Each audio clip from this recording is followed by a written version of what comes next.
All right, everybody. Good evening, good afternoon, good night to you, good morning, whenever it is you tune in. Hope all is going well, except for those people. Yeah, you know. For those of you, welcome back. I'm Noah.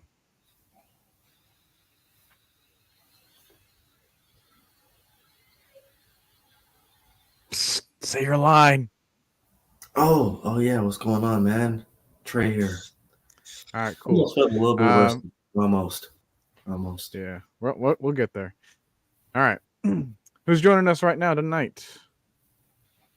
If you are, thank you for tuning in. If you're tuning in later, hope we won. All right. So we're gonna ask this question. I want to kind of get right into it because we got a lot of things to move forward to. All right. Actually, do you want to start with the other team before you start with ours? Yeah, let's do it. All right. That way we can kind of get them out of the way. This is going Um, Floyd. I'm going to see you here. what's going on, Loud? Um, well, let's see. To be honest, kind of feels weird. I haven't talked about these people, well, our team in a while. So yeah, we're gonna start with them. With the other team. So 5-5.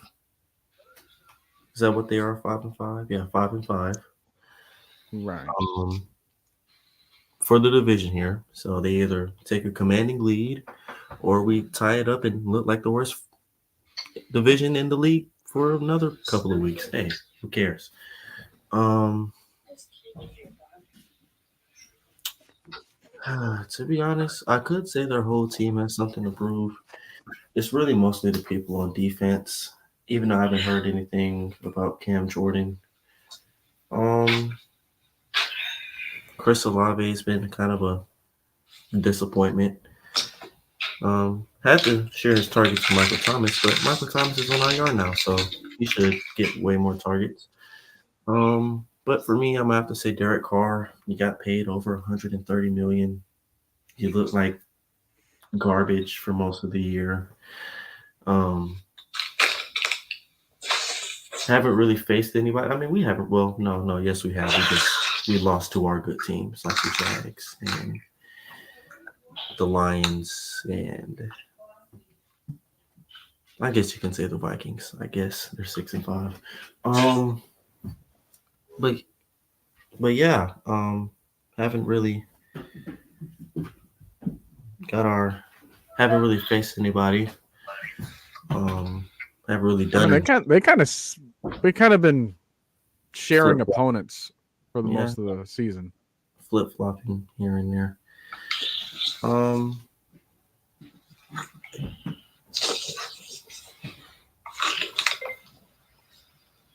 um, I want to ask this question real quick. What is happening in the background on your your feed? I have no idea. Well, no. We have a scratching dog at the door, and Yeah, he sounds like he's chewing on a bunch of water bottles and potato chips. he actually surprisingly does the water bottle thing. I'm pretty sure you do the potato chips if you could.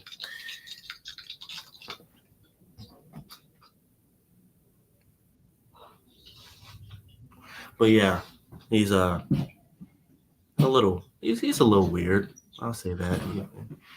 Weirder than All of them most. are in their own lovable way. Yeah. But yeah, if I had to be completely honest, I probably it's like nearly a tie between Derek Carr and Chris Olave. But if it's me, it have to be Derek Carr because if I'm mistaken, Derek Carr got knocked out in the Vikings game, and then Jameis Winston ended up doubling the amount of points that they had in the second half. He Or also best, like tripled the amount of interceptions that game. yeah, there were like 2, 3 interceptions that game. A couple of them where I was just like, oh, there's 30 for 30. Um, but yeah, I don't know, man. At this point, the season, every game that we have left is a must-win game. We don't really have. We're to that point in the season, and at that time, and with the record we have, to where we're not like the Chiefs and the Lions and the Bill. Well, no, I can't say the Bills. The Bills have 5 losses, and the Eagles and the Cowboys. To we only have 2 or 3 losses by this time. We have 6. Most of the time, that's where teams go into the playoffs with that many losses. So, like I said, we don't have that much margin for error. Um, it's just it. I'm just ready for us to finally lock in because these last 4 weeks, 3 weeks have not been kind to us. We're on a 3-game losing streak.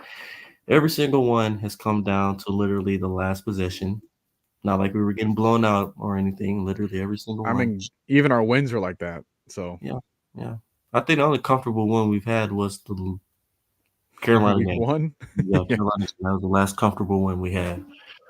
Now tomorrow though, I think this is going to be a comfortable win. No, I'm going to be honest with you. It's probably going to be another low-scoring game, 24-20 type game, 27-20, 20-17 type game. Good thing is our GOAT is back, doing just fine. So don't have to worry about game-winning field goals if it does come up to that point, unless it's from 60 yards, like how last year went. Then it's 80-20 if we do 20-80 if we do make it. But yeah. I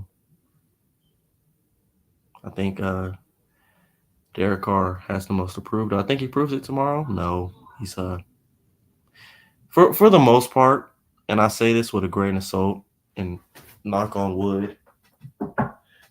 We've done, and I don't know why or how. Now I'm gonna say, well, I don't know how we somehow have done better against proven veteran quarterbacks this year, and then when it comes to the Will Levis, Josh Dobbs, Kyler Murray a year after ACL surgery, and we just let them come back and look like all stars. Um, but yeah, the Jordan Loves, the CJ Strouds, the Jared Goffs, we pretty much all had under control. Trevor Lawrence had him under control too. He only threw for like 150 some yards that game. So yeah, I'm hoping we keep this proven quarterback stuff up to where we put those guys on locks and hopefully don't make Tim Boyle look like Patrick Mahomes next week. We'll hit a prayer circle for that at the end of the video. Yeah, you're gonna take Derek Carr. I don't disagree. What I will say though is how is their coaching situation looking? Almost like ours. To be honest, I'm going to make it like completely honest with you. The race for the NFC South between the Bucks, the Aints, and the Falcons is who's getting fired, who's on the hot seat, and who's keeping their job for another 2 years. Is basically what we're doing. I'm going to be honest with you. Because if Art makes the playoffs, he has the job locked for at least the next 2 years. If somehow the Bucks end up winning the division again, they're going to give that man another year or two. If I swear to God, if Dennis Allen wins the division, but I pray he doesn't, they're going to give him another year or two to say, oh, well, we're going to give him some more time to put some more talent. Well, you can't put any more talent if you have $85 billion in dead cap. But hey, they said it's not real. That's so far. Yeah, so far. Even though you're probably gonna have to cut, they're gonna let go of Michael Thomas after this. This is like 4 straight years where he's been on IR for in the either beginning to middle to end, or just the entire season to where he's been on IR. So I don't see them keeping him. He's like, I'm not gonna disrespect Julio Jones because I wouldn't even put Michael Thomas in the stratosphere of prime Julio Jones, but he's kind of like at that point where we were with Julio to where it's like he's not the same guy he was 4 years ago. So at this point, let's just trade him for a bag of chips and some cookies. Luckily, we traded him for a 2nd-round pick. So, hey, but yeah, the head coaching jobs in the NFC South are kind of who gets to keep their job, whoever wins the NFC South. Yeah, and I think that some of those fan bases are like, do we really want to keep them? Oh, Like you know how we are. I think that whoever wins, I It's think gonna be some of upset. the fan base is going to be They're gonna like, be, why did we yeah, they're win? going to be upset of the fact that they're keeping their coach around, even though they don't want to. It's the sad part that, let's say if we were to go like 6-1 in the next 7 games, get into the playoffs at 10-7, losing the wild card somehow, but it's like a close game. It would say we won all those games to lose in the wild card, forgetting that we were 4-6 and second place in our division 7 weeks, 8 weeks prior. Yeah, you got to play for something, you know. Hey, we have too many veterans on our team to quit. Way too many. And that's just, yeah. And I Especially think that Khalil's, yeah, Bud. everybody needed a reset at this point in the season. So I'm really kind of glad that we got our bye week when we did, Perfect because timing. then it could just make the bleeding worse, you know. Imagine that bye week was like week 5, and now you're on a 3-game losing streak. You're just trying to find anything. You ain't got no break. Now you're going to play a Saints team that has been inconsistent too. Now this has happened before though, because I I go back to a time in which I was trying to think of another 4-6 team that was on a losing skid and then came back out and didn't have a bye week. 2016 Packers, Oh yeah. Mr. Wait, Run the Table season. what record were they after we beat them? Wasn't it like They were like 3? 4-2, but then we were the ones that caused them to have that skid. Oh, yeah, And they went to then they had four that and other five. loss. They went to 4-6, and it's like, you know what? I think we're gonna run the table. They ended up winning Six every other game until they came to us again. this Like, time. They and lost. that one had another season, which like, did they really want to keep McCarthy around? Did Aaron Rodgers kind of start losing it at that point? And that's when all doubt was gone, at least for another year. Um, I don't see that happening with us. I think there's just a bit too many question marks. So we might not correct the ship like they did, but I do think that the course can be similar as far as the success. Uh, because I look at our roster and you can't tell me that the roster that we have is at least good enough to defeat every opponent afterwards. There's no team, and I'm going to be honest with you. For the next 7 weeks, in the next 5, 6 teams that we play, because we play the Bucks, Panthers, Saints, Colts, Bears, Jets, and so the next 6 teams we play. There's honestly no telling me that they have a better talent-wise roster than we do.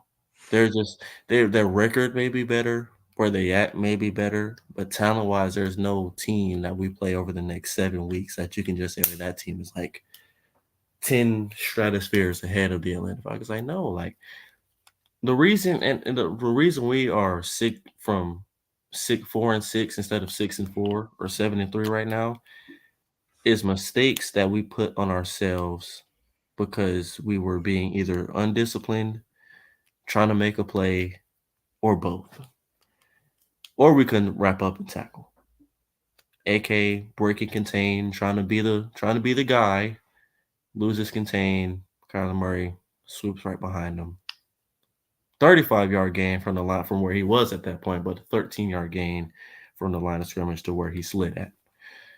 But Dupree, even though he was getting held, has 2 hands on Josh Dobbs, tries to make a play swiping for the ball, loses his grip. Josh Dobbs races a tackle, 13-yard gain.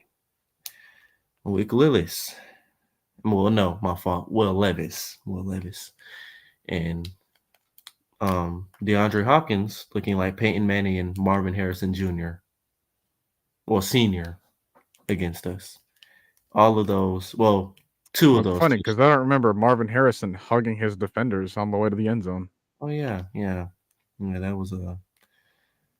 Still haunts me to this day that play was not called a flag, or at least holding OPI, illegal touching, I mean, it anything. was almost the same thing with Trey McBride to Well, Trey Richard Grant. McBride touched Richard Grant. No, even though Richard Grant was beat on the play because he broke out of his transition too slow, he was still with him because Richard Grant does have speed. He has sideline to sideline speed.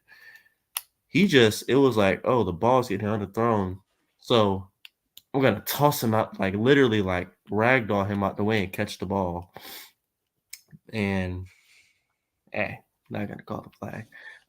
But yeah, plays like that. Plays exactly like that. Not them beating us, but us beating ourselves because of either brain farts or mistakes that we put on ourselves. And we can say that about every loss that we've had this year. What loss can you honestly say that we had to where you were like that team, other than the Lions game? The Lions game, we really didn't beat ourselves. They more beat us. But every other game, what game can you say to where we were just like that was the better team? Like that team was us like strictly like the better team today. Only other one in contention is Jacksonville the week afterwards. Yeah. But like, we're the same team that beat the Texans, you know, and that seems like a far cry from how we feel now. And it's the same season, you know, like 4 weeks everyone ago. had really high praise with Jordan Love, and then look what he did. I mean, just Thursday, and then look what he did week one. Look what he's doing to certain other teams now. Like he's starting to get his groove. Faced us early in the season, couldn't do a single thing in the fourth quarter. Like we can have a very dominant defense in the same way as our opponent can, you know? And I can't not say that they're also kind of like falling apart, like we're mentioning, you know, like there's other plays that we can point to, but that's not it, you know, like those are late game scenarios. Why are we putting ourselves in those late game scenarios in which we're letting our exhausted defense try to save the day for us at the last minute? I don't want to put them in that position. No, I want to have like a 10-point lead or something like that, and then let them duke it out amongst each other until something breaks loose, and then we can just use our offense and then either run out the clock or, you know, just do something to save the game. But the way that we're doing right now, I know that we have the roster to beat any team, but we just make the mistakes in which we almost lose to any team in the league. And that's what's the most frustrating part about us right now. But it's equally frustrating if you're an Aints fan. Like, and you're still kind of like scratching your head. It's like, all right, well, how are you going to play? Because we almost have similar problems. Now, I mentioned that we beat the Texans because the Aints didn't. You know, I mentioned that we beat the Packers because the Aints didn't. Actually blew 18-0 lead to them in the fourth quarter. Literally, the fourth quarter. It was 18-0, and they lost the game. Okay. Hey, I didn't do it. I was actually going to start it earlier. Trey is the reason that we're starting right now. So had my little brother's playoff. It just happens. There. I'm not. Man. Now, see, the thing is, you know you guys are going to win. Now, next week, when Bama comes in the house, most likely going to lose. Hey, look, I don't care because we're going to beat the dog out of y'all. But it's okay. But, yeah, back to the Falcons. So, yeah, I got to look at their wins and, like, congratulations. You beat the dead Patriots. Congratulations. Hold on. You beat the weird Colts team that doesn't really scare a lot of people right now. They actually straight. They let up, what, 28, 30 something points to the Colts? Something like that. With Gardner Minshew in. Okay, so let's look at this. So they're on a so they beat the Titans week 1, which whoop-de-doo. Barely by a point. Beat the Panthers by 3. Very slowly. Lost to the Packers. Yeah, congratulations. You almost made Bryce Young look good. Got blown out by the Buccaneers. It was like 26-9. Yeah, blew out the Patriots. Lost to the Texans 20-13. Almost came back against the Jaguars. Lost to them 31-24. Lit up. Barely escaped by the Colts 38-27. Barely beat the backup quarterback led Bears 24-17. Now, even though we lost a couple backup quarterbacks, I will take Josh Dobbs and Will Levis over any Bears quarterback that they have right now other than Justin Fields. Almost got blown out by the Vikings, but they almost came back, but lost the game 27-19. But yeah, all their wins are over teams kind of like us. Let's see. Like, they ain't got nothing to brag about, man. Like, Okay, so they have their win over the Panthers. We do too. They beat the Titans. but it's like it's weird how some of the teams, like I mentioned, like we beat Tampa Bay and they couldn't even come close to them. That was in their own place too, I want to say. Yeah, it was. Jameis Winston ends up throwing 3 picks that game, I think, or 2 picks. Derek Carr got knocked out the game. Yeah, Derek Carr's been injury prone a lot this year. I'm just not noticing. This is like his second game, week before last, where he got knocked out the game. My own car is more reliable than him on the field. With a concussion and a messed up shoulder or something like that. But hey, he's out of concussion protocol. Might be seeing ghosts tomorrow afternoon. I don't know. Do I really care? No, because hey, I'd rather you see 10 ghosts than throw 10 picks. But yeah. He needs to go past smog. That's what he needs to do. Jesse Bates hasn't had one since week 3? Yeah. Last one he had was against the Lions. Almost had one against the Texans, but he dropped it. 3 for 3. I need 3 for 4. So like, yeah, we're going back. Like, this is how they're 5-5. This is the leader of the NFC South as of right now. And this is the team that we're supposed to be scared of. This is the one that was like, oh, it was a clear-cut winner, people. This was the ones. It's like, yeah, go ahead and pin them to win the division now. They got the best quarterback in the division. Has the same stats as Desmond Ridder almost. And Des got benched for 2 games. Well, Des is also making a rookie contract, so we can allow that to happen. $2 million, I think. Maybe 1.5, something like that. It's not a lot, thanks to him being a 3rd-round pick. You know? Yeah. Like, I think Taylor Heineke probably makes more just as a result of him being a veteran. So, yeah, if I am them, right, like, this has to be a game in which you can't let it be close against us if you're really trying to prove a point here. And I don't think you can do it. I just don't think you have the firepower. Like, here's what's going to get them in the game. I can already see how this is going to play out. And it's going to frustrate me because I'm almost going to call this game verbatim. So they're going to start out with a couple of dump-offs, right? Then they're going to try to throw in a couple of things to either Kamara or to Taysom Hill whenever it's like short goal line, or not goal line, but like 2nd and short, 3rd and short situations. That's what they're going to throw in. A couple more checkdowns, because what else is new? A few more screens maybe to like Shaheed. And then they're just going to have a struggling thing. Penalty is going to go wrong. They're going to dump it off. They're going to kick it back to us. And then it's going to be a same cycle. They might get a field goal eventually in the 1st quarter. Who knows?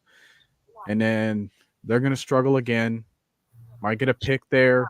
Might get a forced fumble from a sack. You never know what's going to happen there. But I can already feel the turnover happening in the 2nd quarter. So that's going to cause you to struggle again. You might get another like last second before the half ends, another field goal just to kind of get yourself on the board and make you feel good about yourselves before you get into halftime. Then you come back, and then that's when you decide to throw like the one deep pass that you're known for to Chris Olave. Now, he might come down with it, and he might not. Who cares? It's the point that you're going to throw it, and you're going to get a flag, even if he doesn't catch it, or even if he does catch it. And that's how you're going to progress down the field. You're going to take that strategy. You're going to just obliterate it until we all just lose our minds. And that's how you're going to get into field goal range. Then you're going to either have another pass to Shaheed, which might also get flagged, which at that point, like, yeah, we're just done. We're sick of it. So we're going to have to go down the field again, retaliate. And then once we figure you out, that's your entire strategy. A couple more run plays here just to pad the time, just to pad the stats of Kamara, maybe. Or, your other back or whatever, just in case Kamara gets tired of his, like, 3 yards per carry or whatever. Like, and then, yeah, I pretty much unveiled the entire Saints game plan. If I have something to prove here, if I'm a coach, I'd want more creativity because I can't let that be the way in which you would lose a game. So I'm looking at, Pete Carmichael. I'm looking at Dennis Allen, making sure that this isn't a close game between us, if he really is who he thinks he is. And if it's not the case, then I would really start getting worried about that lead slipping away from your fingers. Because if I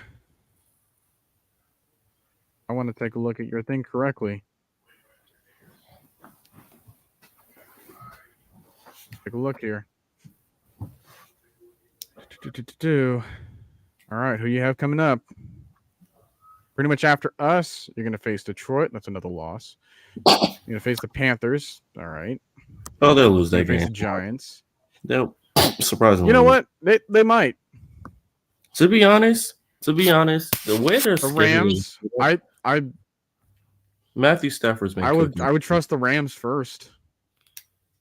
Now, see, last year they faced the Rams. That's a Thursday night game, though. I don't know how it's going to play out. It's in LA, so I'd probably give them the advantage there. They're not. Then you have the Bucs again. You couldn't make it a close game that time. I don't know how this one changes. And then you have us again. So, to be honest, the way their schedule is set up over the next 7 weeks, they would be the type of team to be 5-5 after the bye week and finish like 6-11, with their only win probably coming against the Giants. But then again, Tommy DeVito just put up 230 and 3 touchdowns on the Washington Commanders a couple weeks ago. Hey. And MetLife didn't. If there's a year to be a backup quarterback in the NFL, let me tell you. That'll be the game, though, to where they probably going to overtime. Saquon walks it off. It's just like the last overtime victory, in which they won the coin toss, and it's like they want the ball. F them. The way this, all right, so let's because I got their schedule put up too. So I'm gonna look at it like this. They lose tomorrow by 2 scores. It's like a late score. We're like in the last 3 minutes. They lose tomorrow by 2 scores. They get blown out by the Lions because you have a very irritated Lions team that just laid an egg against a division opponent. They come into your house. They boom y'all up for at least 30. You go to the Panthers. Bryce Young, you're 1-11 most likely. They most likely win. They might win that game, but to be honest, they struggled with the Panthers last time, even though it's a Thursday night They game. couldn't put them away. You still struggle with them. Almost gave them a chance to come back and win. The Giants and the Panthers are probably your most winnable games over the next 7 weeks. If you lose those 2 games, you might as well just kiss Dennis Allen goodbye, which I probably think most of the fan base wants to do. You're not beating the Rams. I'm going to be honest with you right now. The Rams may look a little inconsistent, but I'm pretty sure they're like 6-5 right now. I think, or they may be the same record as the Saints. I don't know. They might be similar to us, actually. Let me look. Like 4-6 or something. That might be. The Rams are Oh, wait. Where did I just go to? Okay. The preseason. Yeah, they're Okay. 4-6 as well. Yeah, 4-6. The thing is, though, they're not the type of 4-6 where you'd be like, wow, that team sucks. They're the type of 4-6 to be like, oh, we had injuries that week or just didn't play good that week. So that's Yeah, why. because I think the Seahawks are still a good team, and yet They just got blown out by the 49ers on Thanksgiving. Yeah. I still think they're a good team. All right. They'll probably make a wild card, be the 6th seed behind the Cowboys. I'm just saying, if we take the 4th seed, Well, I'll take it. Oh, I will take it. yeah, I mean, I'll take it because it's pretty much an automatic win against the Cowboys. Shoot. I don't know. The Cowboys seem to they seem to like have you ever noticed the last, let's say, 4 years? The Cowboys, okay, you have those 2 decent wins against some decent teams. They haven't had that this year in November. They played a lot of sorry teams in November. Okay, so you lost to the Eagles. You barely lost to the Eagles. You blow out the Commanders. You blow out the Panthers, and you blew out, who was it? The Giants. Patriots too. Oh yeah, and the Giants Patriots. too. All in the last 5 Rams weeks. kind of as well. Yeah, kind of. Okay, so now you're getting into December. This is usually where the Cowboys heat up. They beat the Eagles. They lose to some sorry team they're not supposed to lose to. And then they get to the wild card and they face a 4th or a 3rd seed. And you say, well, they're going to beat that team. That's a pretty good game. And then they end up losing 24-15. For some odd reason, they might have, if we were to make the playoffs and be the 4th or the 5th or the 3rd seed, I feel like that would probably be the team to have your legacy game, Desmond Ridder. They let Desmond Ridder have a legacy game on them. Now, why am I saying this? I don't know. I just have a gut feeling.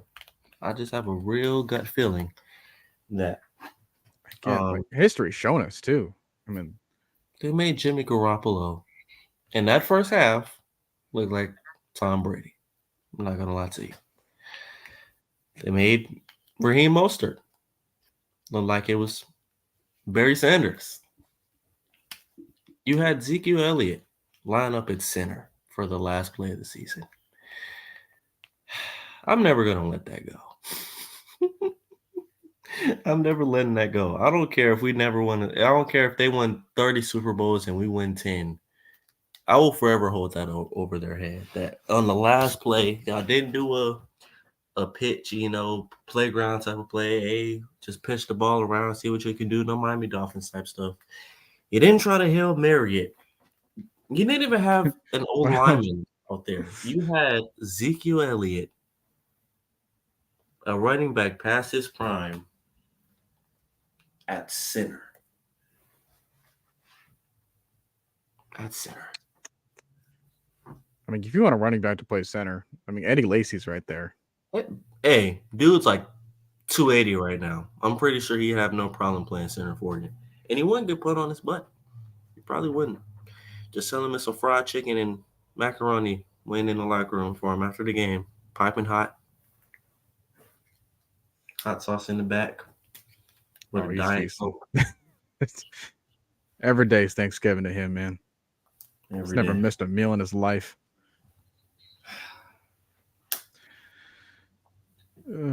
So that's them. Now, before we talk about ours, right, I want to let you guys know that if you're watching in on the AFN channel, I have a link in the description for our new kind of topic for conversation that me and Trey are trying out. I want to ask the ultimate question as to what we think is the best song you can find in a video game. Now, if you want more information as to what I mean when I ask that question, I'll explain it in the beginning of that video or the stream, and then you can watch it from there and how we do things. If you want to take a look at our last conversation, it just happened last Sunday, and it was about the NFL Street Series. So we took every song that you can find on the NFL Street Series, games 1 through 3. Yes, 3 does exist, people. And we ranked them, how we felt about them, and then we let each one duke it out until we found a winner. So if you want to figure out who that is, well, pay attention. And then you understand our explanations as to why we thought so. Now, if you want to continue in and like listen as to our process of things and like deciding things. I won't be playing the music live because that can give us strikes and stuff, but I want you guys to come to an understanding of where we come from when we judge these music and where we think that they fit in the game and fit ourselves personally. So if you want to stay tuned and stick around, I have a link there, and then you can subscribe to my own channel, Noah Tyndale. It is that name below me. So if you want to take a look and join the conversation, we'll be doing our next one next Sunday, most likely. We tried to do it tomorrow. We just couldn't have the time because Trey's got a championship game to attend to for his brother. So congratulations to him. And you were correct, Bubba. Chad Johnson is in the cover of Street 3. So if you want to hear our explanations as to what we thought of each of those songs, because I really enjoyed our conversation. I really like our final selection, but it's more about the journey that those songs had for us that we really appreciate as well. So our next thing is going to be Madden, in particular, Madden 20, Madden 21, and Madden 22. I knew the Street Series well. Trey knows these Madden songs like the back of his hand. So then you'll hear a lot of his takes. He'll give some other extra information for us. So we might have it around the same time as we did last time. Or if you just want to wait until we're finished and then watch it on the replay, that's fine too. Just make sure that you give us attention and possibly join us in the discussion. That'd be really appreciative. So that's all I got going for me on there. Now we're going to get to the meat of the show here. Now we got our own people to talk about here. We also came back from a bye week. Much needed bye week, like we said. And me and Trey also feel like we had a bye week because we had that discussion. And now we get to talk back to our own team. And luckily enough, like we're both representing our throwback jerseys, our throwback uniforms with what we got on, or our profile and stuff. So repping it tomorrow. Let's see if it pays off. But the question is, who's got the most to prove for Atlanta? Oh boy. Loaded question, I know. Boy, oh boy, man. If you guys use Twitter, also before I say this, K, I said the same thing about Street 2, best track out of all three. But not to get off sidetrack. But yeah, if you guys use Twitter, which I know most of you guys do, and you follow basically Falcons content creators, Falcons fans on Twitter, you could see that there was a lot of discussion, disagreement, chit chatter, a lot of stuff.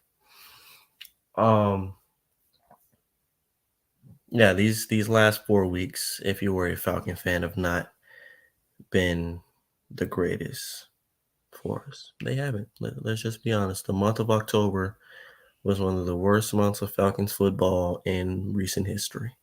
Let's just be completely honest. Don't ever think we won a single game in October other than the Bucks game. I think that was the only game. Yeah, that was the only game we won. Was the Bucks game. Well, no. The month of November has not been good to us. Let me fix that. End of October, basically all of November, not been good to us. Yeah.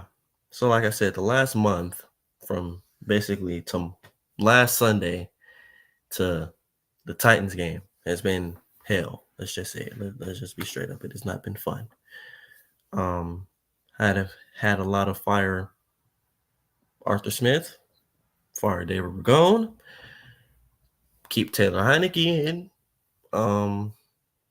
sell the team. Arthur, I've never thought I'd hear that no matter how bad the team was.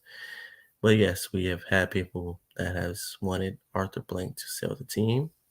They've wanted Rich McKay fired, even though he has literal nothing to do with what we do as a football team on the field wise. He is the business side, the food, the stadium, the league rules.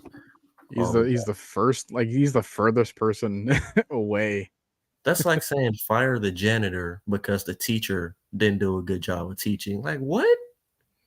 What did the janitor do? He didn't do anything. He has nothing to do with that. So, yeah. Also, that's never going to happen because Rich McKay is on the board, the league board, and it takes a lot of power to get on that. And not all 32 teams have somebody on the league board for them. So, as long as Arthur Blank is here, Rich McKay is going to be here. So, yeah. We've had a lot of lumps. A lot of players have went from 100 back down to 0. Some of you guys are talking about Richard Grant. He was playing great. And then all of a sudden he took a turn for the worse when he was going to the North Pole to go see Santa and the elves, and then came back down and didn't believe in Christmas anymore. Where did that terminology just come from? I don't know. But hey, we're gonna deal with it. Tis the season, I guess. Yeah, hey, Christmas is what, a month away from now? Like it is about a few more billion Mariah Carey listens away. Yeah. Man, gotta love it. Gotta love that song. That song will never die. It as much as we want it to. Never. But yeah, I'm gonna be honest with you. There are so many players that have a lot to prove over the next couple of weeks. You could go from Kyle Pitts, Richie Grant, AJ Terrell, Jesse Bates. Jesse Bates hasn't had the last good couple of weeks. He's been missing tackles, blowing coverages. Yeah, Jesse Bates. Man, oh man. I can't really say anyone on offense because, I mean, well, you could Kyle Pitts. Yeah. I mean, other than Kyle, you could say Desmond Ridder coming back off the bench. What are you gonna do? You're gonna seize your opportunity. You're gonna continue turning the ball over.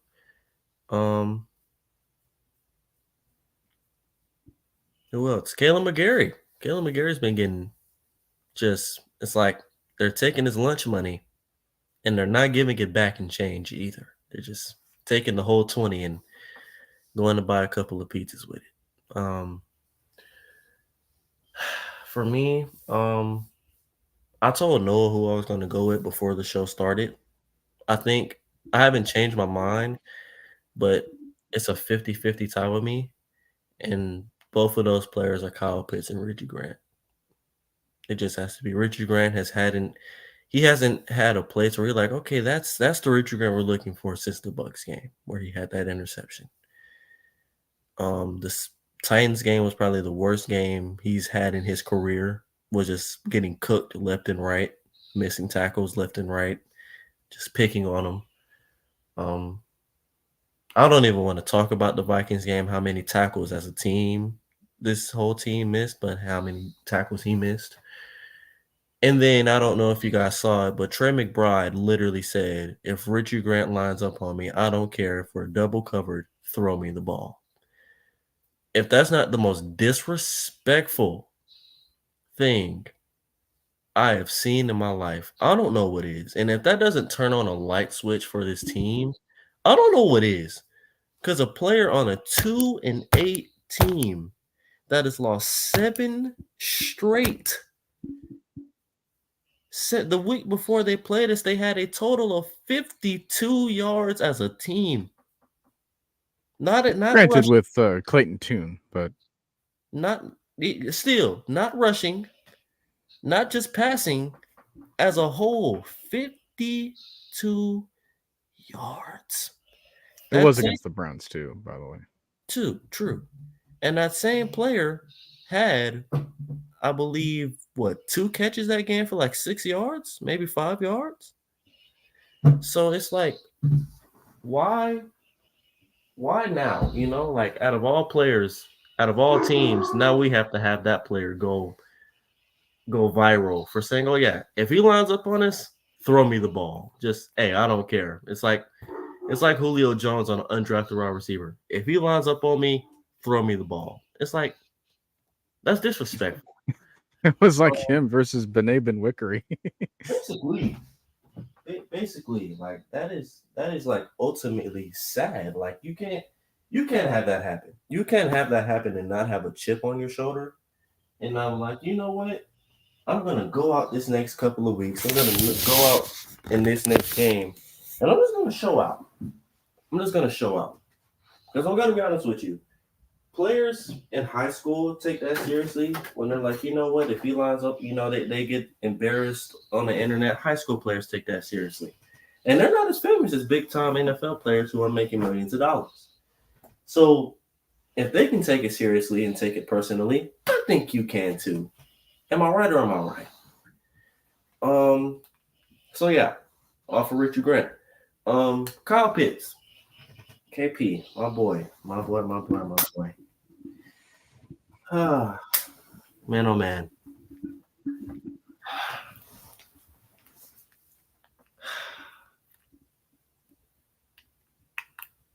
When was the last time we had a Kyle Pitts like amazing game? And this like a question, like yeah. When was the last time? Would you want to count the Commanders game? From this year? That was the last one he had a touchdown in. I don't. He had 4 catches for 32 yards that game. That's yes, that's a regular game for him these days. Maybe last year against Seattle. Oh yeah, he had You want to go for a more stat heavy approach? Yeah, had like 6 catches, 85 yards, or 87 yards, something like that. Or so, yeah. Against San Francisco, that one game. Oh yeah, that game too. He had a pretty good game. Man, most of his top performances was like his rookie, obviously with Matt Ryan. Yeah, 100-yard games, 10 catch games, or 8 catch games. Man, now, am I expecting a 100-yard game from a tight end every week? No, because if that was the case, I'd be worried about what's happening. Well, not worried, but I'd be kind of concerned about what's happening with Drake London and Jonnu Smith and Bijan Robinson and Mac Hollins and Tyler Algier. It's like if he's carrying a load, what is everybody else doing? Are they helping him out? So, do I expect him to have 100-yard games for the rest of the year? No. But we can't keep having these 4-catch, 5-catch games, 27 yards, 28 yards. Your biggest play was about 12 yards, maybe 16, and you did nothing the entire second half but make a catch on 3rd and 19 to just get us back in punt range. I love Kyle Pitts. Love him to death, man. That we've said it before. We'll say it again. We're going to continue to say it until the guy retires. He's a unicorn. He is meant to just go out there and dominate. Now it's week 12. Now I don't know if his knee is still bothering him. I don't know if he's still recovering. I'm not going to speculate, even though I've tore both my ACLs and I know how hard it is to come back. I'm not going to speculate to where he is. I'm not going to give him excuses to how he's performing. Now, has the play calling and his usage been the best? No, it hasn't. Let's just be straight up. It hasn't. But you cannot lie. There are some plays to where they're designed for him, like for him or Drake, and he's the main option. And it's just like, well, that didn't work out. So who are we gonna go to next? I just need one game, a clean streak of Kyle Pitts games to let me know that he may not be back fully, but he still has it in him to where he can go for 1,000 yards any season. He can have that 100-yard game any week. He could have that 10-catch game any week. He could catch a pass in the end zone and not have a cornerback who I didn't even know of until this season have more pick sixes than he has touchdowns in his career.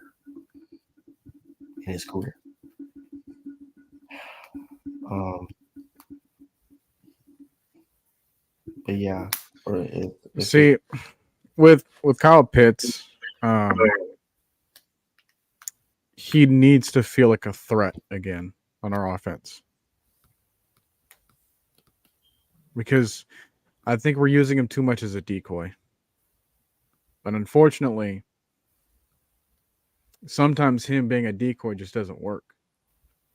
Because when you make him a decoy in a route or in a passing play that features Johnny throwing to, Pruitt, like, Oh, Lord have mercy. is that really the best decoy play? That was Or it. if you're just having him clear out a route, and yet if he's getting too, frustrated with not getting the ball. Now, thankfully, he's not like bratty and vocal about it in like a negative way that's like against the team just for the sake of him getting stats. Like, I think that he's always going to want the win first before he gets the stats. But it does concern us that we're not getting either, and how we can get one, we might have to use the other. So if we want him to let us, if we need him involved in us in order to get in order for us to get a win, then you got to think of ways instead of just like using his talent as his name tag as just a threat for two defenders to not get involved in a play that's outside of his control. Because pretty soon, people are going to be like, "Oh, he's just clearing out the route. He's not looking at him. Oh, he's looking at Drake on that over route." He's and sure, right? Like you might say that, oh, we're just playing the long game because if you just like disregard him all the time, then maybe the defense will. No, here's what would really happen. Kyle Pitts stopped selling his routes. And if he stops selling the routes, then that makes the play all that more predictable for everyone else. If he can't convince those other defenders of what he's doing and the importance of it in the play, then they won't care about him regardless because we told him that he doesn't matter in that play. And that's not what we want him to do. I want him involved in the play just as much as everyone else because he needs to have that threat. We're going to call him a unicorn until he retires, but sometimes a unicorn might not exist depending on who you ask. Now, does he exist for us here? We don't know yet. We thought we saw a glimpse of it in season 1. We haven't came back to that. Like we just mentioned, like, hey, where was his best Kyle Pitts game? We've got to go back to his rookie season for that. And now it seems further and further away in order for him to have that kind of game again. Not that he's not capable of doing it. Not that we don't have the offense capable of doing it. Not that we don't have the coach that would like him enough in order to do it. Although all three of those could be debatable at this point. It's just the matter that when we see him on the field, are we rolling our eyes after looking at the replay from his assignment? Like, all right, well, here's another play in which we're just letting him block for this person, and then it's a 2-yard run. Or, we're just letting him just clear this path away in order for us to get this 4-yard pass play to Van Jefferson. Scotty Miller. Those could be good plays, right? But could we threaten a play with him deep downfield? He seems more like the vertical route kind of defender, or he's a vertical threat, and I want him to feel like that. And if you want to get rid of the lazy route running, you don't have to have him have a complicated route running scheme. You don't need to make him run like Julio Jones. He's not Julio Jones. He's his own person. Right? And if you want to compare him to a Calvin Johnson was either known for making a just a chuck it, he's down there somewhere, or a slant play, and then he can just take it the rest of the distance because nobody could tackle him. That's all you needed for him. And this entire route tree was like either that or a slant. Like there was almost nothing else that he did because he didn't have to do anything else. If you can stop those routes, then there wasn't a need in order for him to expand. We don't have a route for him to get into that zone for us. Like we don't have a route to give him where it's like, oh yeah, that's his route. He might need work on everything else, but so far he's mastered this route. I don't see it with him. Give him one route for him to master and target him. Try him. He's sometimes too big to fail. You know, like we thought that we could fix Desmond Ritter's accuracy with having big body receivers, and we kind of did that given how hard like Drake London and Matt Collins they fight for the ball in the air. Why don't you think Kyle Pitts couldn't do the same thing when he's taller than both of them? When he's got a wingspan that's greater than theirs? Like why we're avoiding the idea, I don't know. But I was just asked by someone, well, not me directly, but someone asked in the Discord, like, oh, hey, is 14 carries overusing Bijan Robinson? I was like, are you serious? That's the minimum. Dude, 14 carries that's 7 run plays with him per half. I want that every quarter. You know, but I understand that there's only one football to go around. So we want Kyle Pitts involved. We want Bijan Robinson to not feel underused. We got to make sure that Drake gets his touches because he's like the hottest weapon on our offense right now. And then Tyler Algier knows his role. Jonnu Smith knows his role. Like we're not going to have Matt Collins, unfortunately, but Desmond Ridder has his own role in the red zone. And that's the hopefully not freaking fumble. Good Lord. But now, even after he catches the ball, he's not taking off. He kind of falls on the defender's coming. That's fine. At least the catch was made. Now, see that I will also point to like that knee injury is taking a toll on him a little bit, and that too. That's the the thing about people with knee injuries, and I'll tell you this myself: you don't come back the same the year after, because there is always that thought in your mind that if that happens again, is it going to be worse? Is it going to be the same? Is it going to happen to the same leg? Because when you tear one, you're more than likely going to tear the other one. It's easier. Not saying you are. It's just 100% chance you're going to tear it, but it's more than likely that you tear the other one because it's been working harder than the other leg has because it's been overcompensating. So yes, he may look a little timid. Yes, he may look a little slower. I'll give that to the knee injury.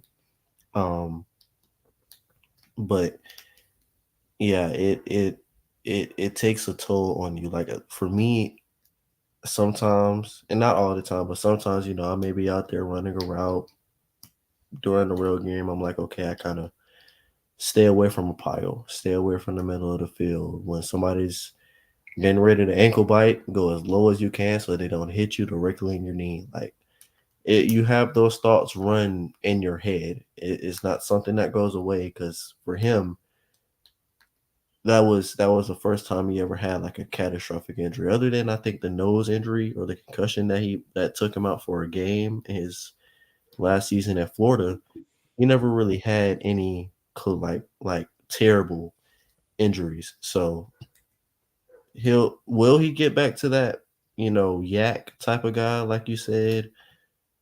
Maybe.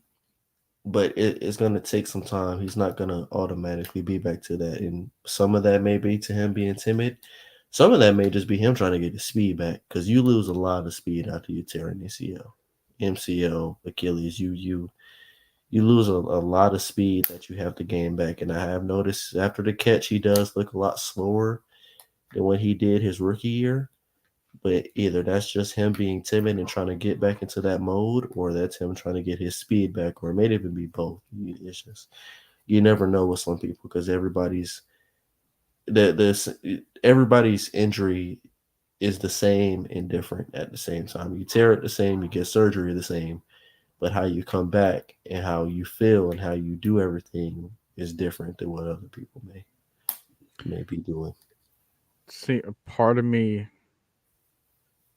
slightly disagrees on behalf of him because what I've noticed so far is that he injured his right knee due to the MCL, right? Now, I bring that up because sometimes I see him run routes, and if you don't want him to go to that mental state of like, oh crap, I'm going to injure my knee again if I do this, then I wouldn't want him running routes to the left because that would him featuring making the cut with his right leg, right? Now, you don't want to overextend that leg when you go to cut. You want to keep your frame, like you want to keep your shoulders above you before you make that cut. Like I've seen a lot of clips of Julio. He will bend his whole body forward, and then that helps him with his rotation.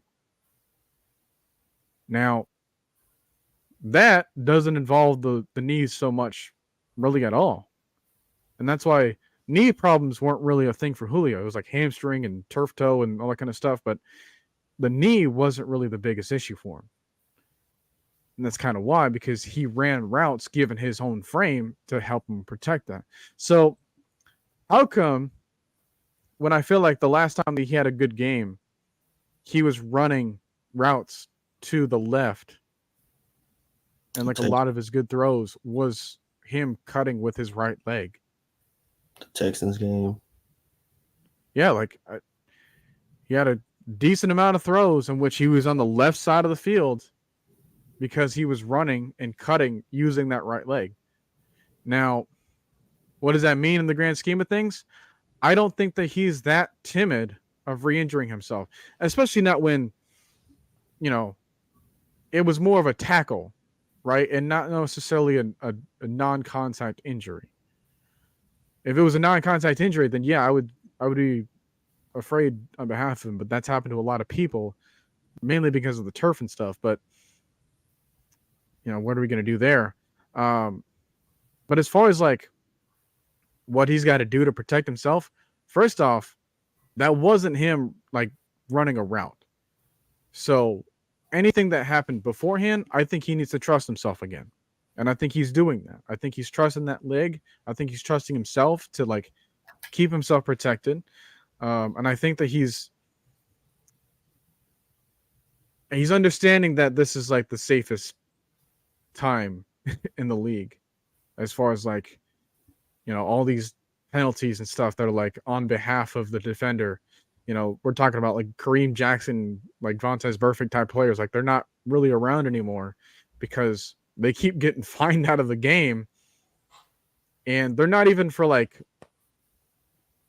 hit to the leg injuries anymore. They're just kind of like helmet to helmet contacts and things like that.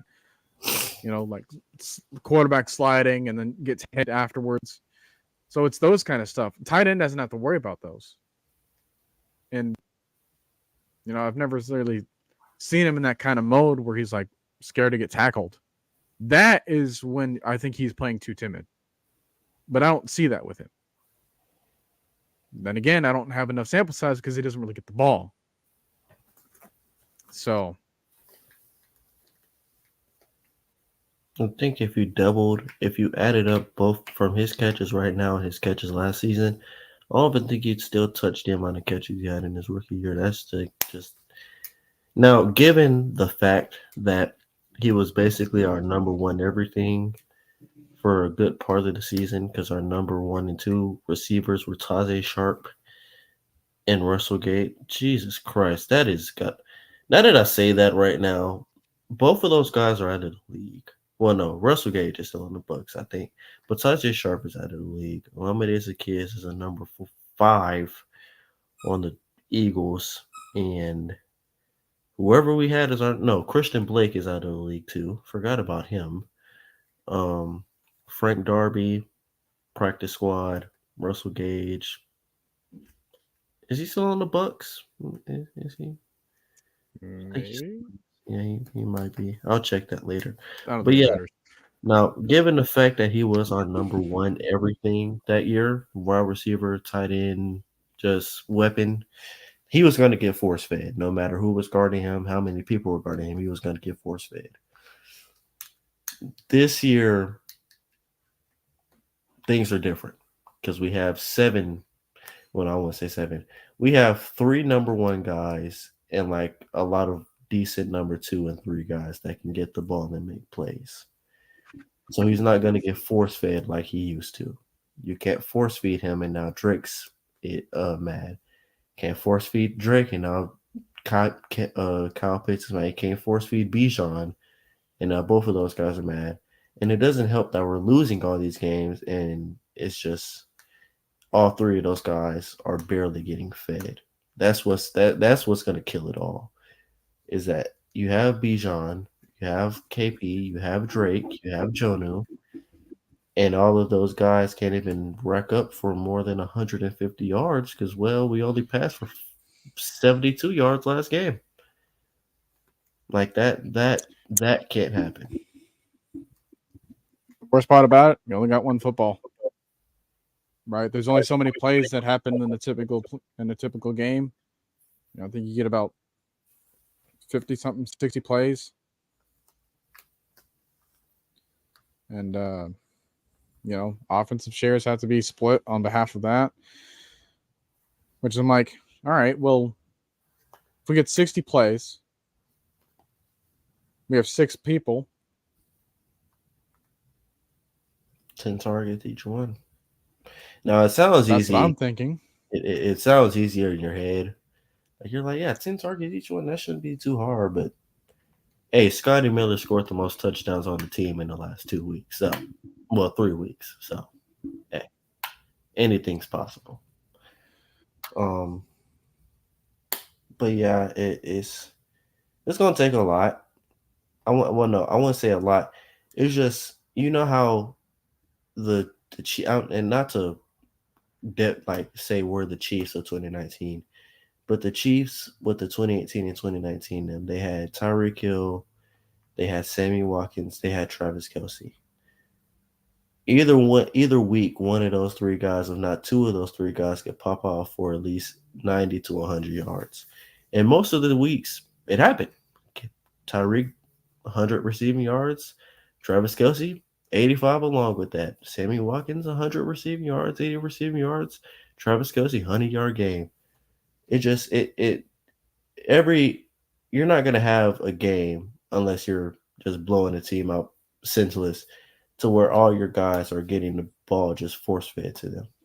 We've seen it with Christian McCaffrey. That's the reason his streak got broken because everybody else was eating, and you don't want to stop the hot hand with Brock Purdy just to try to have Christian McCaffrey score.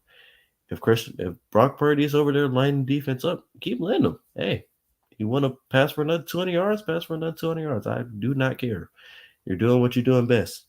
So, not all of your star guys are going to get the ball at the same time. It's just how you divide it all up, and then how you make sure that they touch the ball frequently over a season to where no guys be like, well, Drake London has 800 yards receiving and Bijan has over 1,000 rushing yards, and I'm sitting here with 455 and look like a bust and a role player. Like you don't want to have that going on because now that's not only separating the locker room, you're separating your relationship with the coach, and now you're losing still too. So it would help if you're winning games. You're sitting at 7-3 right now. You're 4-6, and you're not a lock to make the playoffs. You're fighting for your life every week from here on out to make the playoffs. So yeah, that doesn't help either. So I think with all that being said, with the suggestion of the formation, you know what? I don't know about the What was it like? we have 20, random information. Yeah, what was it like 2012, 2013 Oregon, in which all they did was just run no huddle because of Chip Kelly. Or it might have been before. It might have been 2015 because the way Marcus Mariota had it. It was either, all right, we're going to do a read option, then we're going to do an RPO, then we're going to do another read option and then see how that works. And it somehow worked. It'd go down the field in like 35 seconds, like Yeah. after running like 6 plays. And all they did was run no huddle, read options, and RPOs with 1 or 2 play action passes into it. So what? Because I don't think I've answered the question yet. I think we're just talking about Kyle Pitts a lot. Yeah. I got to go back to the coaching again, because I think it all stems from that. Especially as far as like we know that the ship is not heading in the right direction. The ship needs to be steered back to its original course. Is Arthur Smith the coach to do that? Because while he technically might not have his job on the line, he's going to understand that he's going to have a long off season if he can't right the ship at this point in the season. And at least get us. And that might be worst case scenario if he's still around another season, because the leash would be almost like gone. So yeah, I would say that everything's got to go from him. Like, what is his attitude? What has he learned? Because I'm trusting Desmond to come back and showing something that maybe he's shown us before earlier on in the season, kind of get a fresh look at things and giving us something to cheer about him again. Because I really like his story, but sometimes the story doesn't win the game. So I need something more than that. And I like Arthur Smith's story too, but that's not enough for him to beat all of his opponents in the season. Hey, there's a lot of guys that have lovely stories in the NFL that haven't done a thing. Josh Dobbs, for a reason, is diagnosed with what was the name of it? It's the reason he has hair loss. It's like a diagnosis with hair loss. Like an AL something. Yeah, aioli or something like that. But yeah, a lot of nice stories, but till this point hasn't done a thing in the NFL. Now I hope he does well, and he's kind of picking it up with the Vikings. I mean, he's been bouncing around to a lot of different teams. I remember back in 2017 with the Steelers. Yeah, there it is. Yeah, there we go. Alopecia? Is that how it's pronounced? I want to say it's alopecia. But yeah, a lot of lovely stories. A lot of them. But I'd rather like a lovely story and you being good than a lovely story and you getting bounced out the NFL in 5 years. Just saying. Heck, with the way the league's going for quarterbacks, he'd be lucky to last 5. Sure, look at Desmond Ritter now. You're lucky you last half an offseason without somebody begging to cut you. That's the crazy thing is the first 5 picks of the NFL draft aren't even solidified yet. We don't know who has the number 1 pick. And we're talking about Jaden Daniels and drafting people. It's crazy. It is beyond crazy.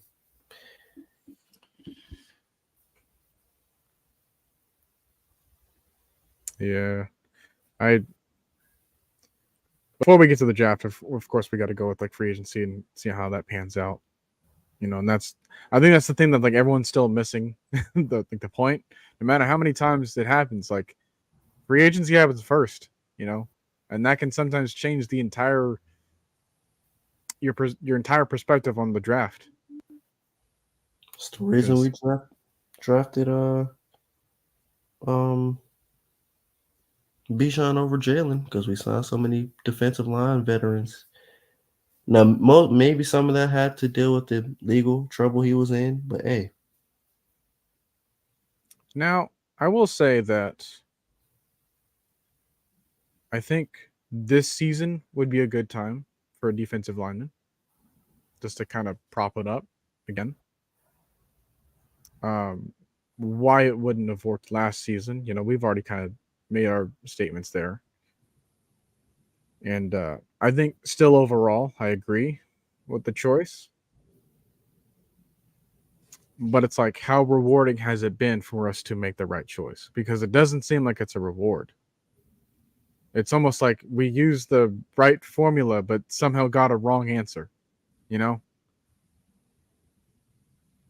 And Yeah. again, a lot of these questions that we have, whether it's about the offense or about the defense, it's going to stem from the coach. So, again, overall, the next, like Vlad was saying, like these next 7 games, microscope is all on Arthur Smith now, because everyone's already blamed the crap out of Ritter. Everyone's already blamed like everything they could with him,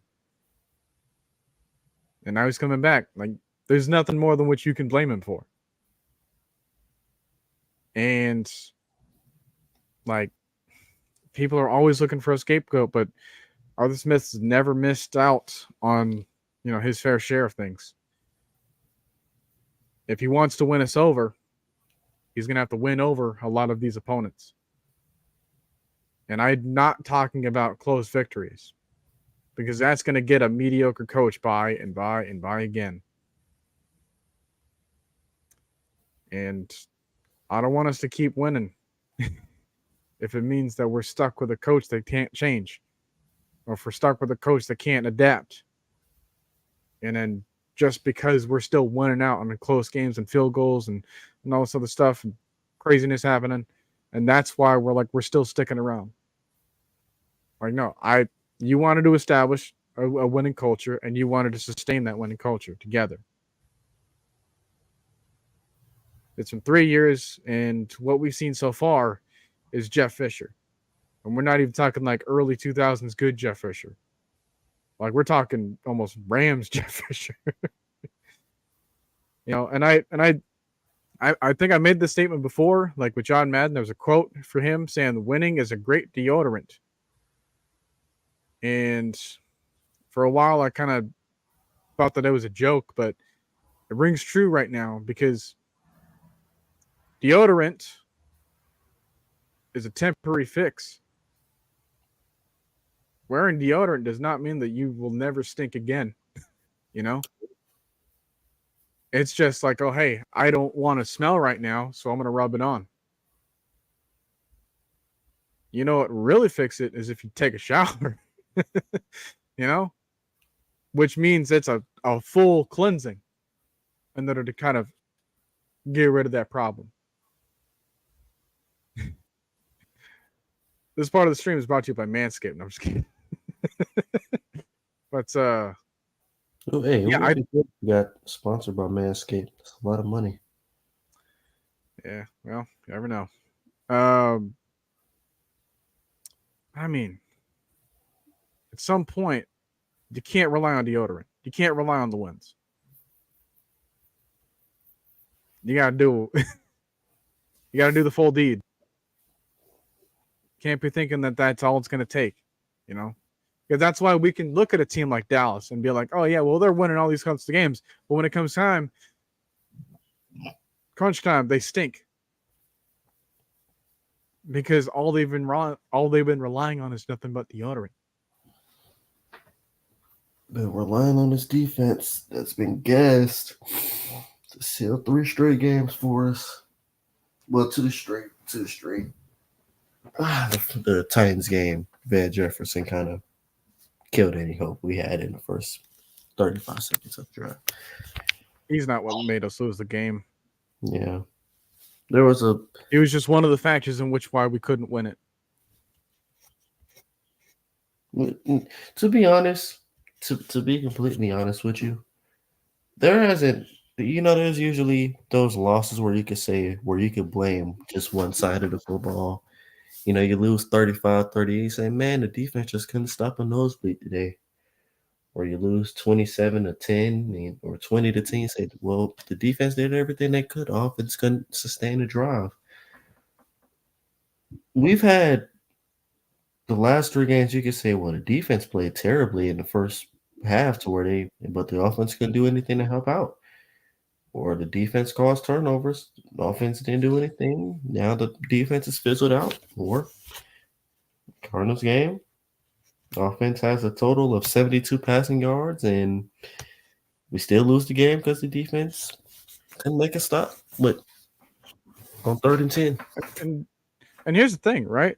Like these last 3 weeks, we've scored 23, 28, and then 23 again. We're averaging about 24, 25 points per game on offense. Generally, that wouldn't be bad at all. Generally, like, hey, if we scored 25 points in the other games in which we played before, 25 would have been enough to beat the Panthers, right? Obviously. 25 was just enough to beat the Packers week 2.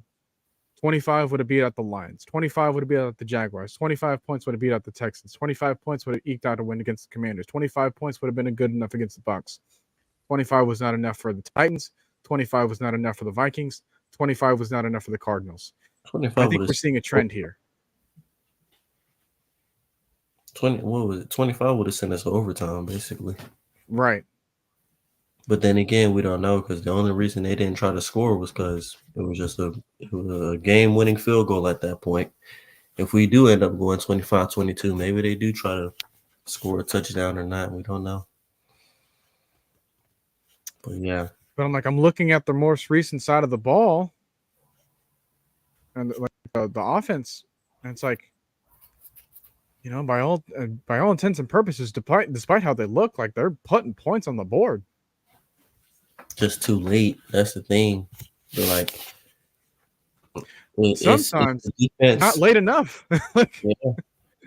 Like we go back to the Vikings game. We left the field on offense with the lead. We were up 28-24.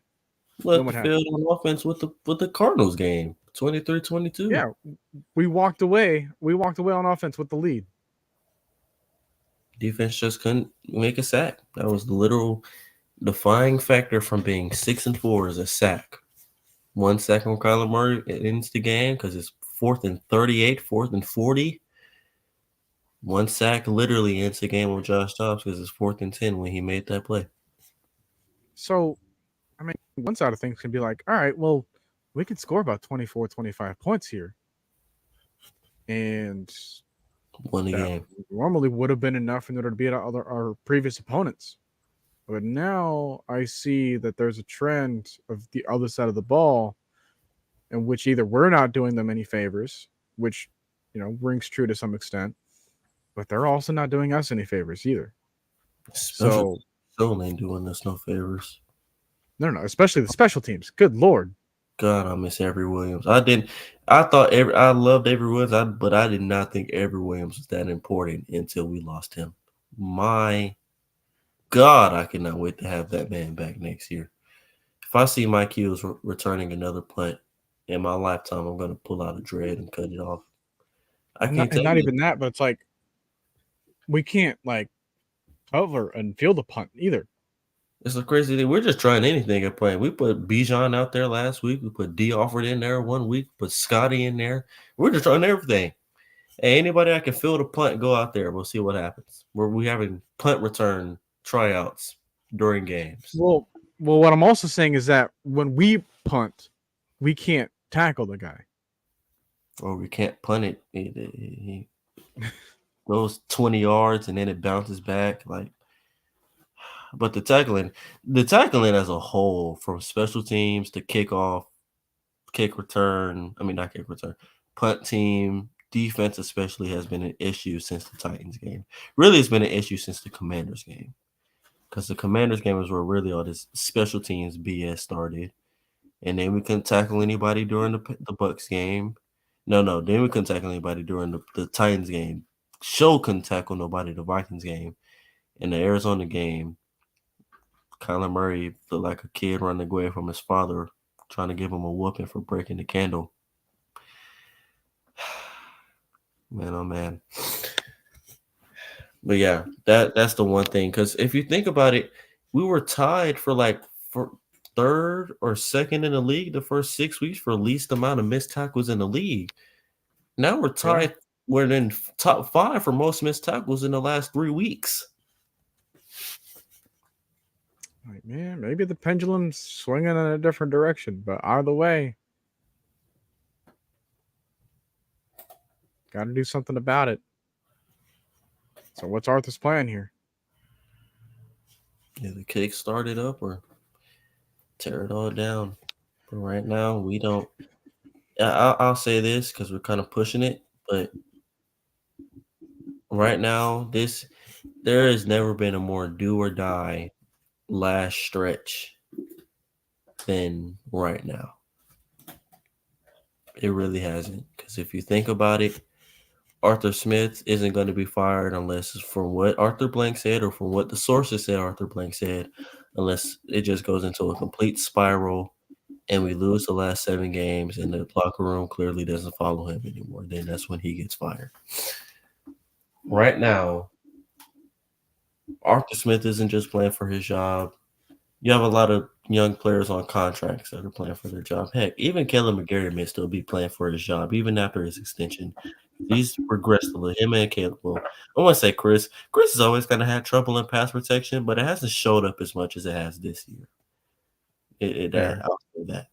I'll say that. I don't know if you'll agree with me on that, but he's kind of always had this little kind of issue in pass protection, but this year it's kind of showed up a little bit more. Caleb McGarry is always. Caleb McGarry, what was the last? Was there ever a time we said Caleb McGarry was just a great pass blocker? Against Cam Jordan. Oh, yeah. He's only given up 1 sack against Cam Jordan in the last 2 years, I think. Or 2 sacks, something like that. But he hasn't been getting whooped, surprisingly. It's like he's always like it's 3 edge rushers that haven't beaten him senseless since he's become an Atlanta Falcon. Cameron Jordan, Trey Hendrickson, and Rashawn Gary. Everybody else seems to just bully him. And it's kind of sad because if you look at the guy, he looks like a big, buff guy that would just throw anybody away. But it's like these speed rushers kill him. That's the thing. Yeah, Brian Burns. Oh, my goodness. Brian Burns makes him look like a turtle trying to guard a cheetah. It's not fair. That's why I'm praying to God Brian Burns doesn't re-sign with the Panthers next year because I'd give anything to have Brian Burns in a Falcons jersey next year. I'm not gonna lie to you. But yeah, this is do or die right now. We really don't have a choice. It's either run the table or get a top 5 pick. That's where we are at the beginning at the point of the season. Do I want to be there right now? No, I'd rather be in the Super Bowl contender playoff lock conversation, but we're not in that right now. And we kind of knew we probably weren't going to be in that conversation this year, even though we probably were going to make the playoffs. We weren't going to be in that Super Bowl contender. Not yet. But yeah, it's do or die right now. And I know man, you gotta love a close race. Oh, man. We've been dealing with that for years. If nothing, it's good entertainment. True. I guess, hey, I'll tell you this right now. If we're playing for first place that last week, I'll tell you it'll be on Sunday night. I'll put 20 on it. We'll probably be the Sunday night game. Because ours is to be determined. So we don't know if we're going to be a 1 o'clock game, 4 o'clock game. Can't be a Thursday night game because everyone plays on Sunday. Might be the Monday night game, but I bet you will be on prime time, if not one of the 4 o'clock games. But that I don't want to be playing. I don't want to be playing for first place and having to go to New Orleans. But I don't want us to, like you're saying, like we said earlier about the schedule. Like I don't think it's going to come down to that. But it's just like, hey, can we solidify with that last week before we go out? We need to have this division solidified by the time we play the Bears. That game right there needs to be okay. They win this game, they have some position. No, not even that, because we play the Colts.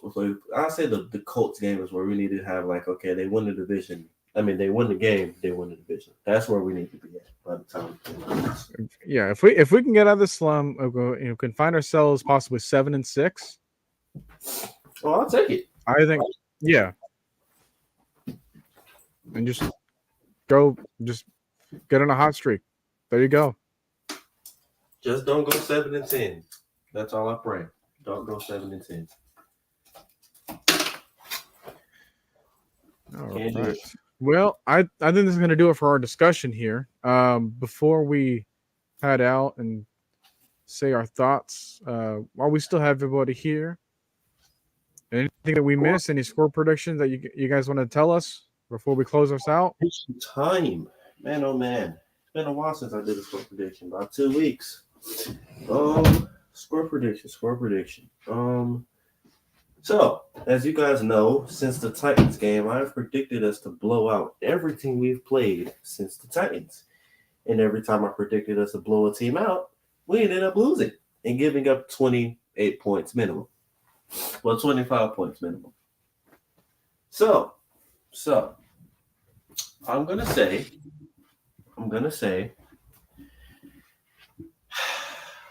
man, we're playing the Saints. Inconsistent Saints team. You might get the good Saints, might get the bad Saints, might get the Saints. Might get the good Falcons, might get the bad Falcons, might get the Falcons. You never know. But I'm going to say that everyone locks in and everyone realizes that there is no time to play. We can't take any more losses. And if we take any more losses, we can't really lose any more games after that. It's kind of impossible to. So right now, I think we have the veterans. I think we finally have the guys to say no more playing around. It's either you're in or you're out. And right now, I'm going to say that we beat the Saints 24-16. Jeff Okudah has a game-winning interception. Seals the game. He gets his first pick as a Falcon, first pick of since, what would it be, his rookie year when he played the Cardinals. And we walk out of Atlanta with a W tomorrow afternoon. Desmond Ridder also has a bounce-back game, throws for 275 yards and 2 touchdowns. No picks, no turnovers. First no-turnover game since the Panthers game. Yeah, that'll be his first no-turnover game since the Panthers game. I think I'm going to go 26-13. Yeah, I'll take that too. Again, this is with full confidence, full faith and trusted in Arthur Smith. I think this is the best informant so we can squeak out here. I know that we can score 25 points around there, right? Like, I think that's a given. Is our defense going to show up? Are we playing offense that helps us keep our defense fresh so that they're not constantly having to fight for their lives every single time, so that they're not having to like defend the torch? Because a rested defense can beat this team. But if they're not rested, like if we can't progress, if we're getting 3 and outs to close out this game, then yeah, I can see the problem starting to arise. But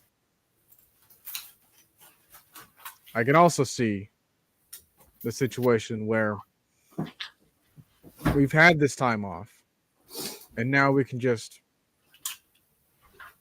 make sure that we're enforcing and making sure that we're a threat to our offense, and make the stops necessary. Because we can get turnovers too. You know, like we're saying, like, hey, Jeff Okudah can get something, Jesse Bates can get something, Nate Lamont can get something again.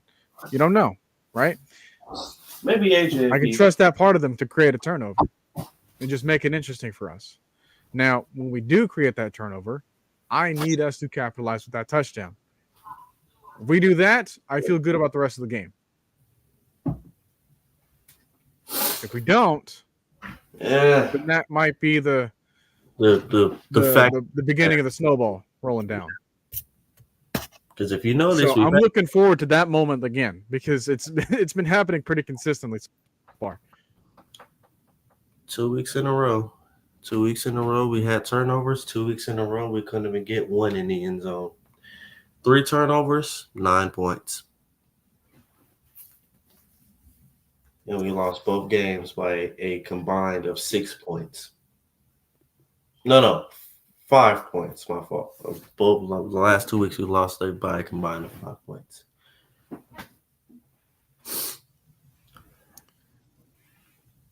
So I think we're done with that. Now, if you want to stick around while me and Trey go ahead and tackle this to close out the show. One last little game, and then we're going to close it out for good. Because I kind of missed this. We didn't get to do it last time. And I chose one with this team in there just so that, can't say we didn't talk about them. So, I'm going to let you go first, Trey. If you remember, our job is to try to be as obscure with our guesses as possible. If we get anything like 1% or below, then we can probably get ourselves an extra turn. If we go 45% or higher, if it's too common of an answer, then that point gets awarded to the other person. Right, and we're just playing a simple game of tic-tac-toe. So you get the first X or something. All right, let's do it. Let me think. It's been a while, about 2 weeks since I played this. The 50 career sacks guys for all three of these teams are no. The Jaguars, I don't know. That's kind of hard. But the Saints. Okay, let me take a look at here. Player must have 50 sacks in their career. When paired with the team, must have played at least one game with that team in their career. Oh, never mind. So they don't have to have all 50 sacks with the Broncos, Aints, and Jags. I want to say somebody's name, but I feel like that's going to be like a 60% type of thing. Because what year were they made in 2001, I think, or 2000? Jacksonville? Yeah. 95. Yeah. So 5 years off. It doesn't matter. But they're still relatively new. They're still relatively new. I was gonna say somebody's name, but I feel like everyone knows him, so I'm not gonna say him. I'm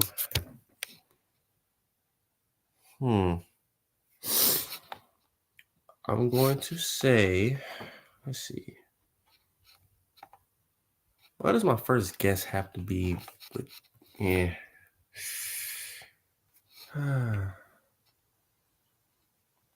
Let's see.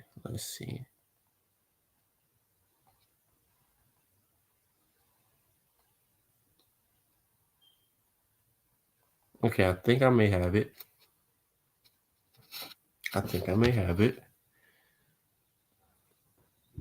Let's go Saints, Steelers, Emmanuel Sanders. And I'm going to pray that his name isn't as brought up as it usually is. 35. Thank God. Whew.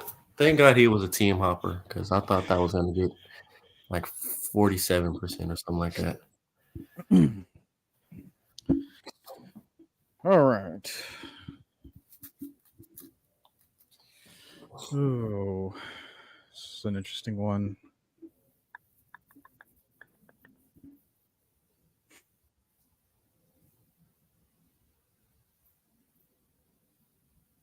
Let me see here.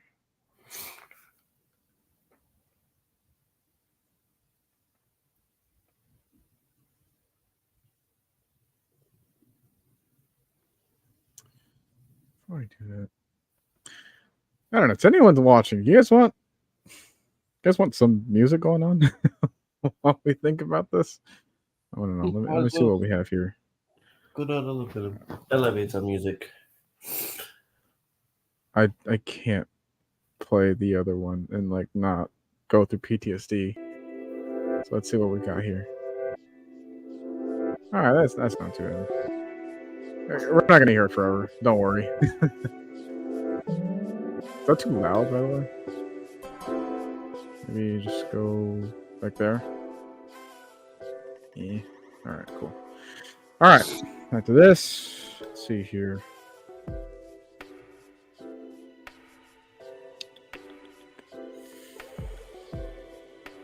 Oh, let's see. I'm gonna go.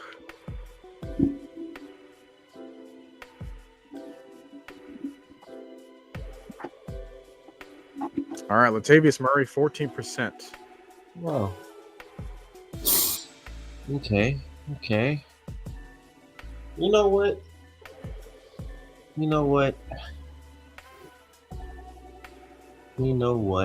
I'm gonna do it. 50 sacks, Jaguars. Let's go, Calais Campbell. I just want to see. I don't care if I lose. I just want to see how many people selected him. Wow. Ooh, that's a point to me. 75%. Wow. Well, how you did it is that I can't win with with these placements just now. See, but given that it gives me a direction in which I could go, either way, So you can pick two. All you need is two for either one.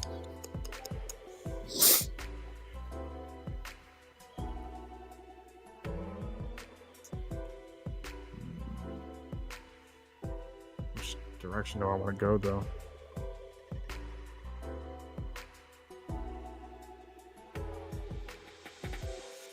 I think that... I'm trying to...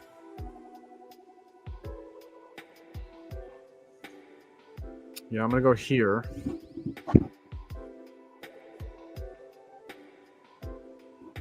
All right, Byron Leftwich with 19%. Are you serious? Okay, let's do it.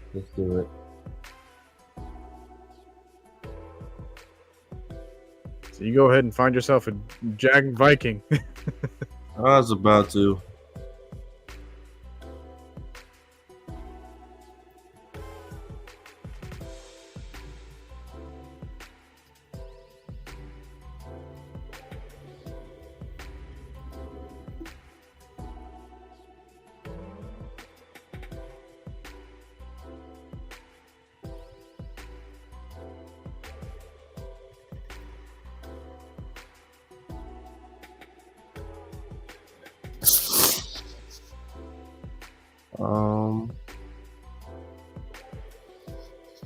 Let's see.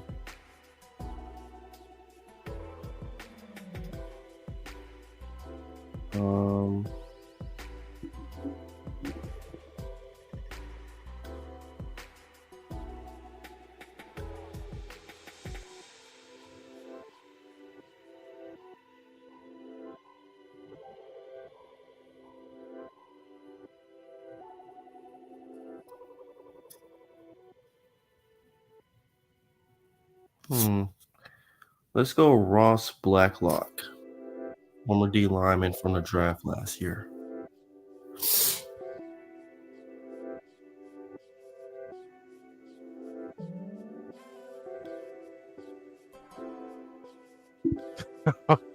Oh, you just saved yourself. You get to go again. 0.1. Let's do it. Okay, so who's for the win? 50 sacks. Okay, so it's either I give you. No, that's definitely true because if Calais Campbell came with 75, he's probably coming up with like 80, probably 90. Okay, so let's do it. Let's see.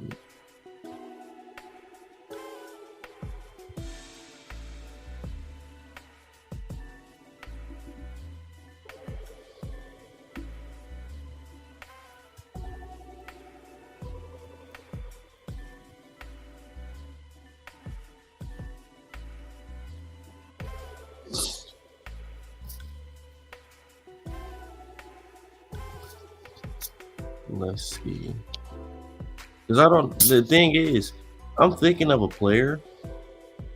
I just don't know if he ever had 50 sacks.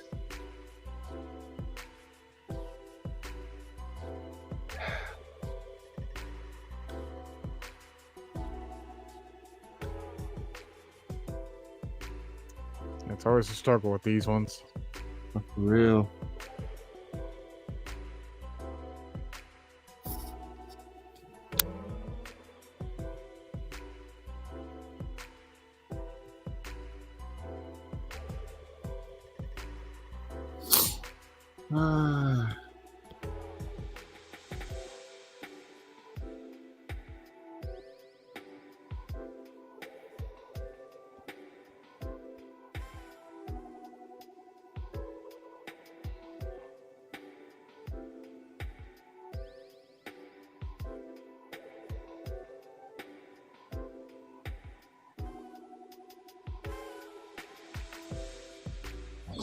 Okay, let's go.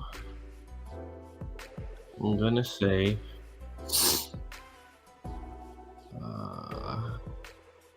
Trevor Price. Mm.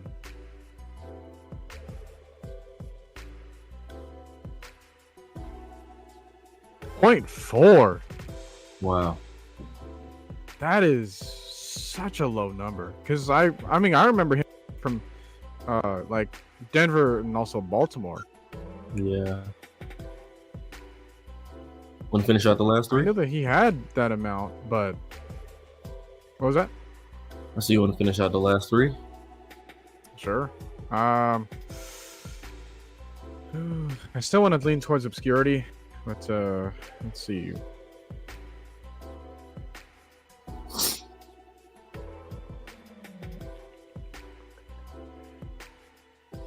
Manuel Sanders also would have worked here. True. That probably would have been a more obvious one, though. I'm glad I chose it with the Saints. 'Cause he was with the Saints, I think, like 2020 or 2021, something like that.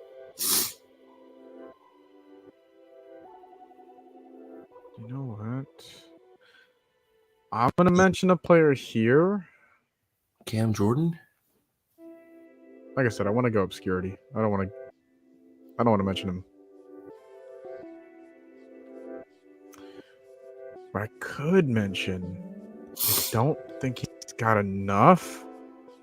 And that's kind of like, I want to save this one last then for my guess.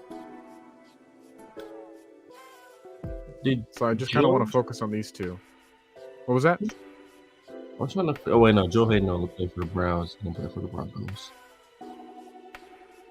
I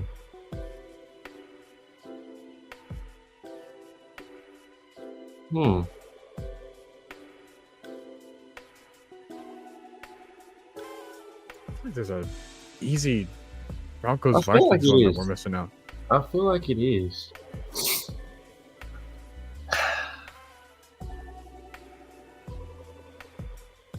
Was it Latavius Murray? Well, if that was, he would have worked there too, but can't use him. Yeah.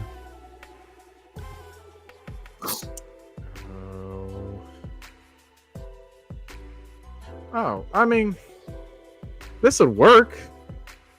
Teddy, man. Why did I not? That's Teddy the Bridgewater, obvious. 25%. You serious? Only 25?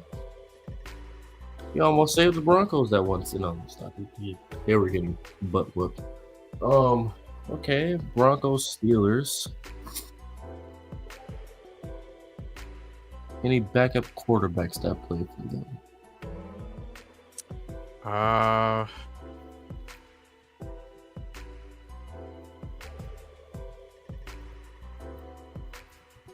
Possibly.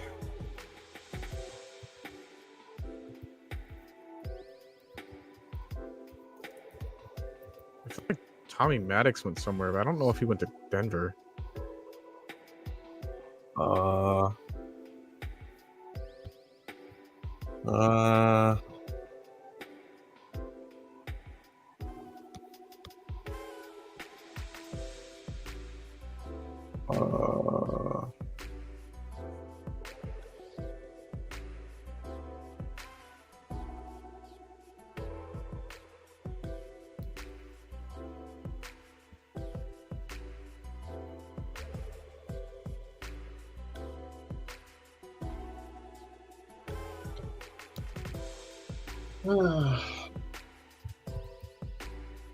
Why is this one so hard?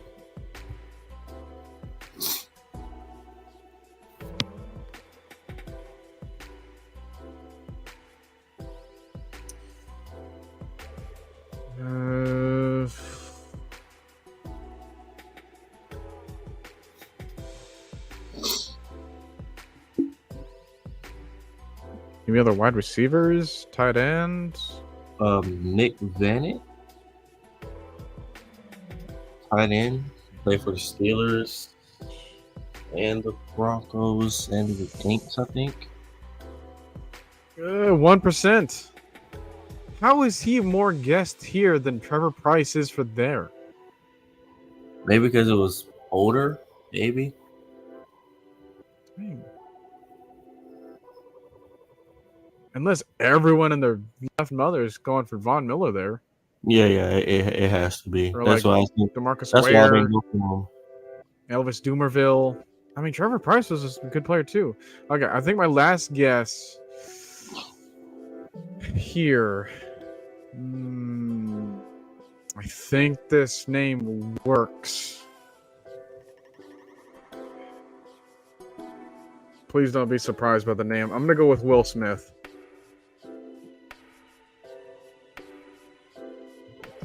Here. 5%. It worked. All right, 175 is our rarity score.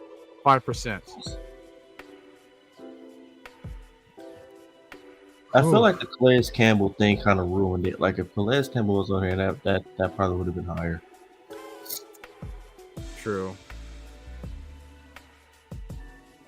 I don't know if like John Henderson would have worked. I don't know if he got 50 sacks. The only person I knew that played for the Jaguars that had 50 sacks was Calais Campbell. So I mean, 75% reflects that for a lot of people too. So. Yeah.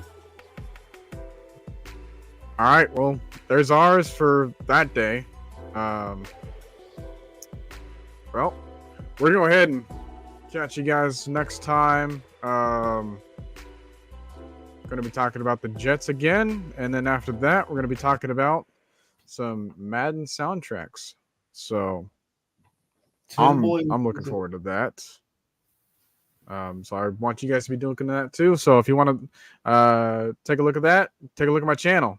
And then you will find it there because it's not Falcons related, so I don't want to put it on AFM, but I do want to let you guys know about it. So thank you guys everyone for tuning in and sticking around, and we will catch you guys next Saturday. And let's get that win for the Dirty Birds.